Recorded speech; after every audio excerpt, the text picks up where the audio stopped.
our pavilion upstairs. And she's become such an important part of our studio community. It's been so nice having her, so glad she's sticking around. And during that time has been developing the work for this exhibition that you can see. Kosh-Chenar, have I pronounced that?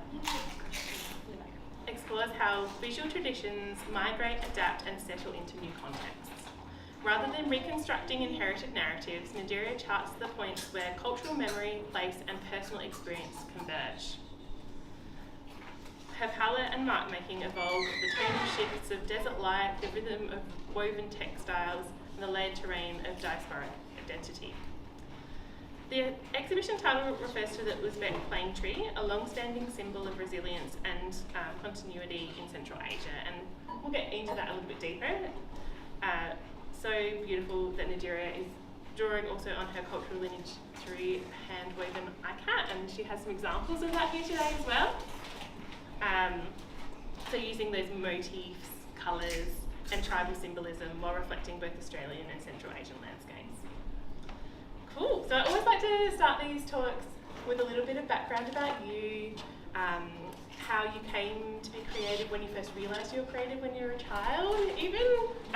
So tell us a little bit about that and how you came to where you are in your career now. Yes, well I was lucky enough to be living with an artist growing up. So my mother's a visual artist, and so I had all the materials available to me from a really young age. I remember every birthday or Christmas gift was a set of crayons or paints or something like that. So I've always created, and looking back, it's interesting that I remember a lot of printmaking sort of designs or repetitive patterns. And yeah, it's interesting that that has now kind of coincides with the exhibition that I created. And then I created, I've got someone here who I went to school with, and we both did visual arts up until year 12. Then afterwards I sort of stopped and I went into university, not really knowing what to do with my life and thinking, oh, I need to get serious now, whatever that means. And so I ended up working in the environmental sector, climate change and working with communities in helping them become more resilient to the shocks and stresses of climate disasters, and then also looking at the social impacts and the economic impacts.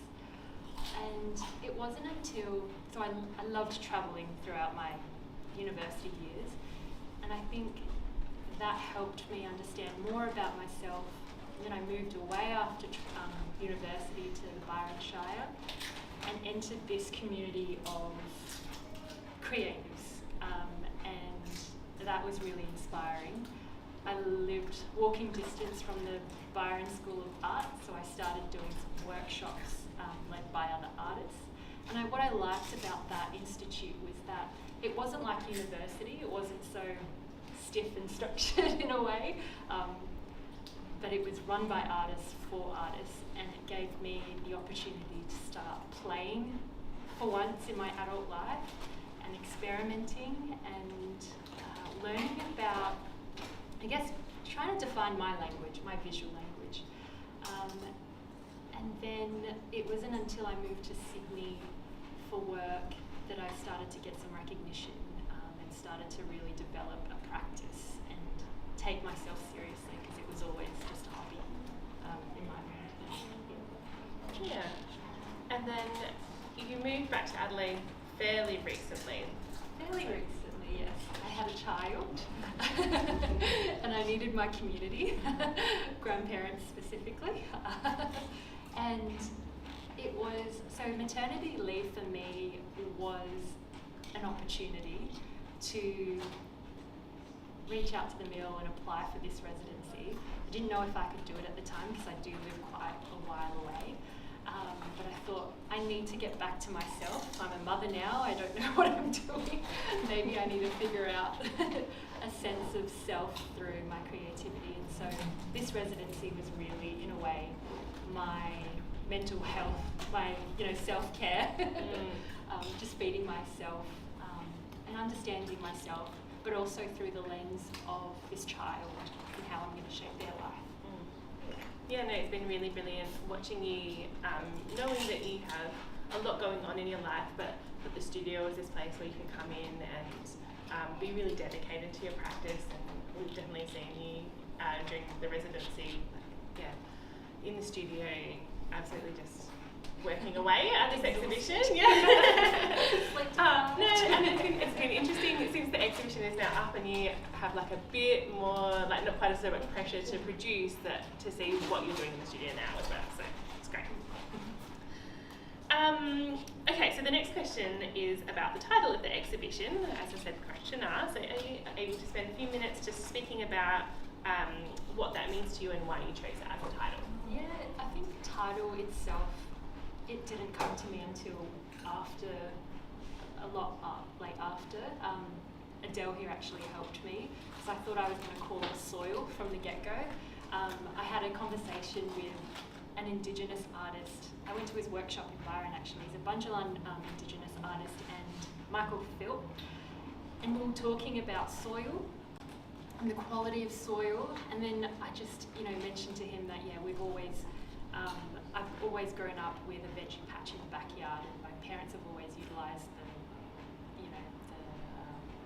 fruit and veg to create their meals, like Uzbek meals, but it was never the right taste. The same ingredients, but it was just, something was never right. And so he was like, that is an exhibition in itself, you could really go into that. And I was like, cool, like this is all new to me. I didn't think that this memory could eventuate. And so I wanted to explore soil, quality, my roots, but then I started to look at these fabrics here that are from Uzbekistan, and they're all hand dyed using colours from the earth.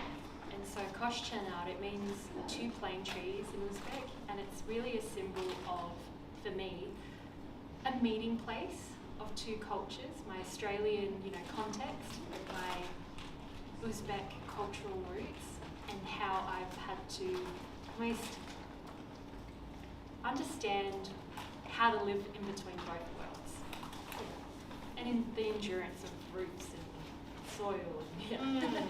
It's really interesting. So Nadera's application for the residency was with that idea of an exhibition about the soil, but then 6 months is a long time to work on something, and of course ideas evolve and change as you're working through them, but this Kosh-Chenar with the trees, you still get that sense of the work being about what's in the ground, but then also it's embodying a slightly different but very interesting concept. Plane trees. Yeah. Very abstract. Yeah. Brilliant. So you've written that the work in the exhibition is influenced by the landscapes and rhythms of Australia, and also by the visual traditions of your Uzbek heritage. In particular, the textiles that have influenced the work. So I wondered if you could speak a little bit about how the residency allowed you to explore those aspects of your practice, and happy to hold things up while you're chatting as well. Well, I suppose 6 months isn't that much of a long time. I had to hustle, and I was like, okay, let's treat this like a project. I'm going to give myself a few months to just research and understand the meaning behind what I'm about to do. I gave myself time to experiment, so I looked at these Uzbek textiles, and I thought, oh, okay, they've got different prints and motifs on them. I wonder what they mean. So I started researching that, and I didn't know this until I started the research, but all these different shapes and motifs symbolise different things, such as the ram's horns here. That's a symbol for strength. I don't think I have a pomegranate here, but there are usually pomegranates on there, and that symbolises fertility. And so tribes in Uzbekistan used to, move with the seasons, but they would carry these hand-woven textiles with them, and it was almost like, a sense of place and identity. Like, this is where we're from. This is what I'm carrying. This is my strength, my heritage. And it's funny because we brought these back from our trip in Uzbekistan, and it's almost like I carried these, my culture with me back to hold on to something. And so during that residency, I did the research, trying to understand what I wanted to do and work on, but also my language, my visual language seems to look like topographies. and land, and that comes from, I think, my passion for the environment and travelling, and always, getting that sense of excitement when you look down from the airplane and you see a different landscape, and you know that when you land, the air's going to hit different, there's going to be a different smell, a different sense of place. So the colours, some of the colours of these paintings are really from these. More traditional, these aren't as traditional as the works that I referenced, but the reds that you see here, the yellows, the ochres, the blue. They're all very Uzbek. But then you see some paintings here with Australian greens and some different shades of blues to reference the Australian landscape. I think what this residency really did for me was to allow me the space and time to just research, play, and then once something clicked, I don't know what that something was, but something clicked, and then I started to produce these works, and I think that will lead nicely into the next question. Definitely. So one of the fantastic things about having our exhibiting artists develop the work in the residencies, we get to have a glimpse into how artists work in the studio and their processes. One thing that I learned from watching you is that your work slowly builds, and the processes of layering allows you to be thoughtful and quietly intuitive, allowing the abstractions to have their own agency. Can you speak a little bit about your approach in the studio? Where do I begin? I think this residency also allowed me to develop a different technique. I realised I like certain materials over others, and I've worked predominantly with oils. It allowed me to, play with colour. It didn't always dry quickly, so that allowed me to mix colour and shift works as well, like shifting landscapes. I would say, I guess there's a level of you knowing you that you like to plan, but then there's a level in this work where it's very intuitive as well. That's and so right. finding that balance between the two and how you make that work for yourself in the studio. That's right. Thank you. It's almost like I had to go against my personality, where I love to plan and have things organised. But by doing the planning and organising initially, it allowed me the space to then just meditate and be intuitive with these pieces. So you did watch layers upon layers over months, and it does take months to do these, because I'll do the first layer and then I'll do another, and then things will come up, and the hardest part is knowing when to stop for me. I could continue layering, but I need to stop. And I use a lot of solvent in my works, because with this series I was thinking about memories, and I wanted to sort of, give that feeling of a veil and let some colours come through and others sort of block over. So you do see some texture in these paintings, and a lot of them also just sort of have that translucent kind of brush stroke. With these woven fabrics, that up and down repetitive movement also is indicated in these paintings. The brush strokes are very up and down rather than across, and that was planned.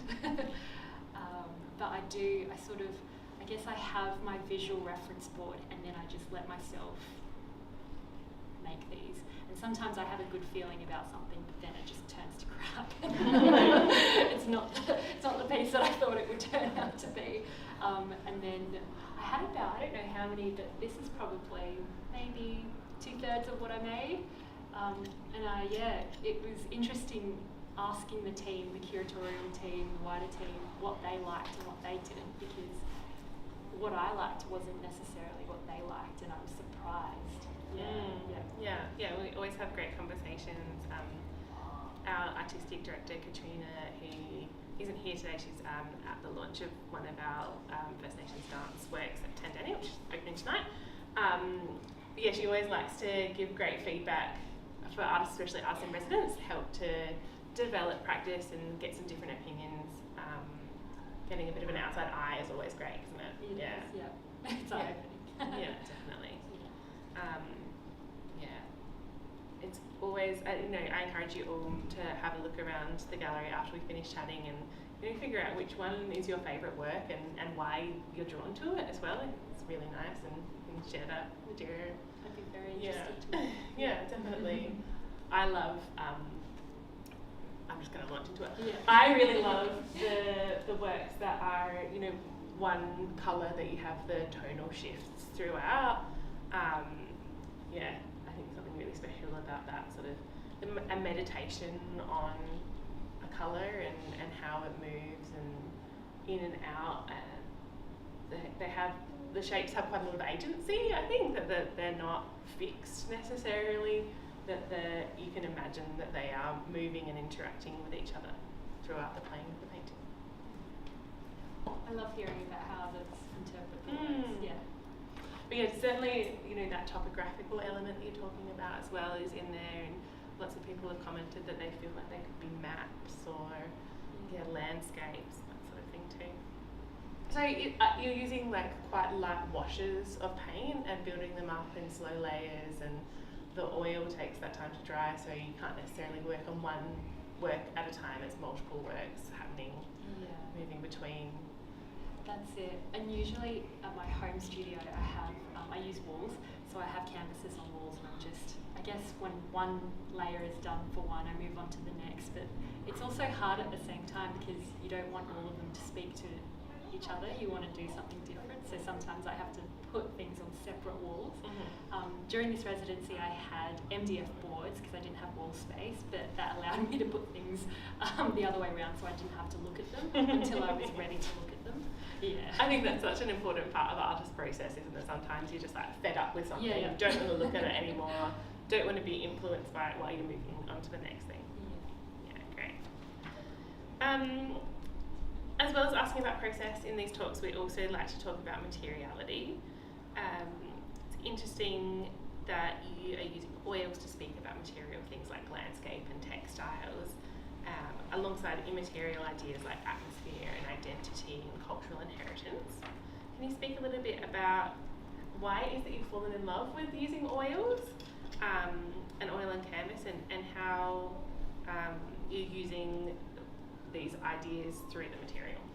I think I just love the fumes. I love the smell now, that's for sure. I think I love oil because for me it's easy to use. I find other materials harder for some reason, but for me oils are really fun. I always get this luxuriousness, a sense of luxury through oils. I love mixing colours myself, so you won't see me ever using a tube in that specific colour out of a tube. I'll use whatever mix that I've done. And I like that it's forgiving at the same time. So if I don't like a piece, I can just grab a rag and change the shape or the sense, and solvents also help me with that playfulness and allowing things to move. I wasn't sure if I was going to use canvas or linen, but I think I ended up with canvas, mostly because I wanted to see how the white gesso? I don't know. Yeah. I think it's Gesso. What that would look like, and if that lightness would, come through in an interesting way. And the brushes, I can't remember what brush I ended up using, but I went back to the art shop and I spent a fortune on these brushes. But I loved how stiff they were and what they allowed me to do. Yeah, so I kept going back to stiff, expensive brushes. I think material, I really wanted to make some of these pieces look like these woven pieces, kind of subdued in a way, things sort of dying into one another. So that's the effect that I tried to get. Yeah, there's that sort of like subtle shift in the edges that you can only see when you're close up, because the threads are dyed before it's woven together, and so there's imperfections, and you don't get a clean edge when it's woven, but that's what makes it so special. Thinking about how these textiles were made, they were also painted in a way with the dye and then woven. Yeah, it's pretty remarkable. And so I think I can speak to these examples here. These two I have definitely referenced some traditional ikats from. I think these I let myself really use my hand strokes. I actually painted these on the ground rather than up on anything, and so I wonder if you find when you have a look around if you get that sense, that difference from these versus the others, especially with that sort of, dye, what's the word? The dye bleeding into the other bits. Whereas with some of the other paintings, you just see, lines, and almost as if I compartmentalized certain parts of the map, but these definitely bleed into one another. Yeah, and I think these two were probably my most intuitive works that I was surprised with the most. But yeah, I'm really proud of these ones. As with the others, I think they all speak to each other, but yeah, these two are special for me. Did anyone have another work that they'd like Nadera to speak specifically to? The green. The green. That came later, that one. I think that was one of my last pieces, and I think I knew the name of this exhibition. And I had also just come back from Byron, where I used to live, so went back there with a child, and it was interesting seeing, thinking of my old self versus my new mother self. And that you can tell that when I'm in a different environment, I really remember and take that with me, because Byron Shire is just green, and luscious, and so I think I reference the rainforest there, definitely with that one. And probably I think your comment about, you like the pieces with that's focused more on a specific colour. I tried to replicate that, but with the green this time. I got the orange. Mum likes orange. Orange is her favourite colour. I'm Adele's mum. the red, the big red, orange. Orange. Yeah, so that one is probably, I looked at this a lot when I was painting, and a lot of other traditional pieces. I didn't actually look at just these ikats, I looked at other textiles from Uzbekistan, and those colours really resonated, but also the Australian climate, specifically in the desert, that came through as well. I was working on a piece for a outback landscape painting, and so I was making that with that, and that really spoke to one another. Yeah, that one was a surprise. I didn't think that people would respond that well to that one, which And the piece of that you're holding there, what are the symbols on that one? That one, I actually don't know what the symbolism means for these motifs. Kind of like a butterfly in a way. Yeah, Or that looks so so big. or I don't know. No, it's a butterfly on the inside. Yes. But it could depend. Yeah. It could be a vase upside down. I'd love to, meet someone, an expert who could tell me. That's beautiful. Yeah. Just be a pattern. Yeah. And these are all silk, aren't they? They're all, these are all raw silk. Yeah. Beautiful. I have a question kind of on the same token. It's interesting hearing a lot more about your context and everything, but when making the work together as a body of work, how do you feel having the 6 months residency time frame? How do you think that impacted the work that you made as a body of work? I wish I had more time. Interestingly, I didn't think I'd say that, because you think, 6 months is a long time. It's not a long time. It made me realise that time moves really quickly, especially with a little child. So every moment in the studio, I had my headphones on, probably looking rude, but I just needed to zone in on this and just not talk to the world. Headphones is good. Yeah. Yeah, so every moment in the studio was really just time for me to work on this. And yeah, it's a short time. Does anybody else have any more questions? So they're entirely intuitive, they're not abstractions of specific places or visions. No, but I'm gonna look into that for my next piece of work. Look at maps and see what I can accurately portray and reference. Yeah, I think that would be really cool.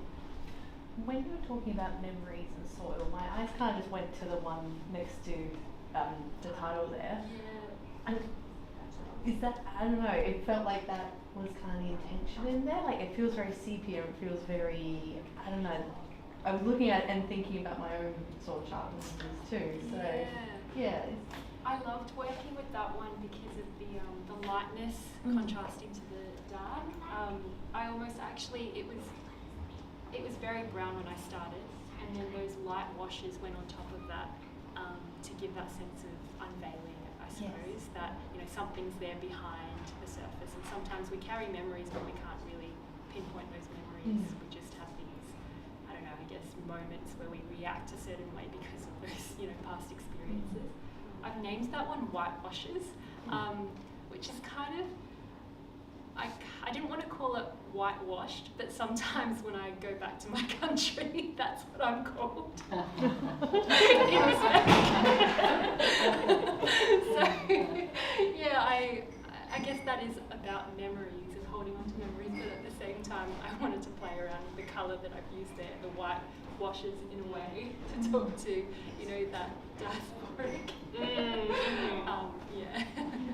Yeah, I'm trying to think some of the other names that you've got in there. I know the orangey red one that Mum loves is called Too Much Spice. Yeah, or like, is this, not Too Much Spice, I forgot the name, I've got it here, so. I haven't been looking at these works for a while now. Oh yeah, no, that's right, Too Much Spice, and there's another one that's this one here called Adjusted for Taste. And yeah, it's almost like making myself a bit more palatable, not being too different. Yeah. Which is something that we spoke about really early on in your residency.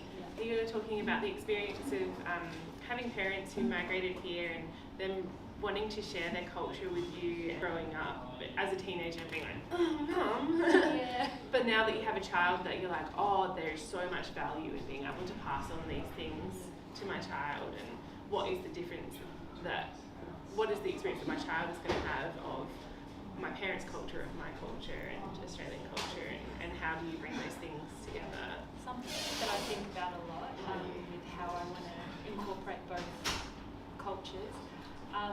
Growing up, I used to take, dinner leftovers, and so, kids can be harsh, and I would get a mouthful of like, ew, what's that, But it was like, I don't know, you could imagine pilaf, with delicious meats and or just stir fry that Mum would literally make, handmade everything. And yeah, I would be embarrassed taking that to school, and so I would fight my parents for, give me that, Vegemite, yeah, that's it. Give me the whatever packaged item from the shop. I just wanted to assimilate in a way. I wanted to be like any other kid. I think it's innate in all humans. You want to fit in with the community, and so yeah, I think that really made my parents. I don't know what the word is, but maybe upset or they really wanted to instill this culture, this rich culture in us, but they would get pushed back quite a bit. And you don't meet many Uzbeks in Australia, and so there weren't many of us running around. So yeah, I guess that relates back to the name of that painting. But having a child now and growing up and owning myself and my cultural history, it's made me realise, no, I'm gonna try a bit better than my parents did and go hard with the culture. yeah. But yeah, some of the names are playful, but is this palatable enough, or is this too spicy? Yeah, whitewashes. Yeah. Definitely worth picking up one of the floor sheets so you can have a look through those titles as well. Carmen, we're sitting in Carmen's exhibition at the moment as well. Carmen did a 12-month residency as photographer and residence with us. This is not her artist talk, but I'm putting you on the spot. It's so interesting, the parallels between what Nadera is doing with this exhibition and what Carmen is doing with her exhibition, which is very much about continuing to share culture with children and remembering what it's like to live far away from where you're from. A slightly different perspective, but similar age children, I think. Really interesting seeing what you guys have both done. I can understand what you said before is when my kid asked me about to prepare something for school that is not pinapate or something like that, is something from Spain, I feel that I could try when he asked me about that. Yeah, and it would be harder for you because that's, you've grown up in Spain and you have those cultural roots. Mine are all inherited. So it's whatever I've seen and heard and like, oh, okay, cool, I'll try and remember that. Yeah, so it's interesting being a first generation Australian and now you're raising a first generation Australian. Yeah, there are parallels, I feel like. Does anyone else have any more questions? I feel like I need to crash test an assumption here. So there was some mention of plane trees earlier, right? Plane trees? Did I? Yes, plane trees. Yeah, okay. So I saw those paintings and I saw the mottled bark of plane trees. Was that some of the idea behind it? Some of them, yeah. I have on my phone my photo carousels of images are just me walking on bushwalks taking photos of close-ups of barks. Right. Okay. I should have spoken about that, but yeah, it's almost like that's just something I do. I go for bushwalks and take photos of interesting patterns from trees, and but a few people have said that my paintings look either like trees or topography. Yeah. I feel like I had to follow up, but I lost it. No. Anybody else? Otherwise, we'll say a big thank you to Nadera for sharing with us.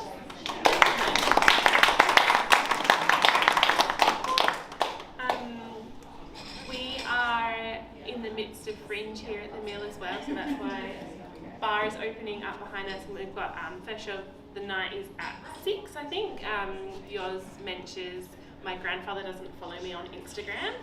I'm not sure if there's tickets still available, but I saw it last night's show. It was amazing. Such a journey. Had one beautiful tender tear at the end. Standing ovation last night. So if you have free time to watch it, stick around if there's no tickets available for sure. It is sold out. It's sold out. Sorry everyone. Come back. But please do come back. We've got a great Fringe season this year, and